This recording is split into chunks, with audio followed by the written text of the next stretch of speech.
Hello बच्चों, let's see this question. The mass and the diameter of a planet are 3 times the respective values for the Earth. The period of oscillation of a simple pendulum on the Earth is 2 seconds. The period of the oscillation of the same pendulum on the planet would be clear. तो बच्चों मुझे पता है कि G is equal to क्या था, G M by r square. ठीक है. तो यहाँ पे आप G की वैल्यू निकाल लो. तो पहले तो G1/G2 इज इक्वल टू, ठीक है, तो M1/M2 इंटू R1/R2 और R2 का ये होल स्क्वायर. क्लियर. तो यहाँ पे मैंने पहले वैल्यू रख दी.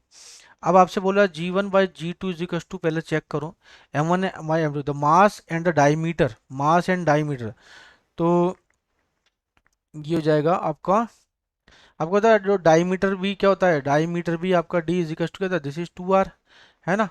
तो यदि ये D directly proportional to R होता है, diameter directly proportional to radius, तो ये कितना, 3 times the respective values of the earth. 3 times है, तो ये हो जाएगा आपका, दिस इज 3 टाइम्स, है ना. इसका दूसरा वाला M1 किसका, अर्थ का, किसी भी प्लेनेट के ऊपर, प्लेनेट का, तो ये प्लेनेट के ऊपर अर्थ का तो M2 ही रहेगा, तो M1/M2. तो यहाँ पे M1/M2 कितना दे रहेगा, दिस इज 3. ठीक है. और इसी तरीके से R1/R2 या फिर R1/R2 कितना दे रखा है, ये हो जाएगा आपका, ये भी 3 दे रखा है, तो बस वैल्यू रख दो यहाँ पे 3, और ये 3 का स्क्वायर आ जाएगा. 3 का स्क्वायर जैसे 9, तो 1/3. ठीक है. तो G1/G2 इज इक्वल टू क्या जाएगा, जैसे 1/3. अब मुझे निकालना क्या है इसके आगे.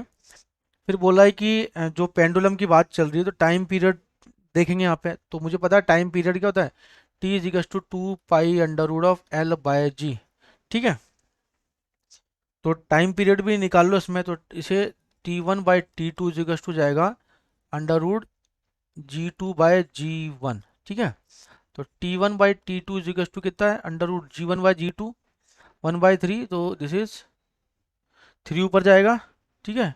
तो बन जाएगा √3. तो T2 की वैल्यू निकालनी है, तो T2 इज इक्वल टू जाएगा, तो T2 इज इक्वल टू जाएगा, दिस इज T1/√3. एक मिनट, T1 पहले प्लेनेट है ना, तो ये प्लेनेट T1 की वैल्यू निकालनी है. T1 is equal to T2√3. T2 कितना दे रखा है, T2 अर्थ पे, this is 2 second, this is 2√3 second.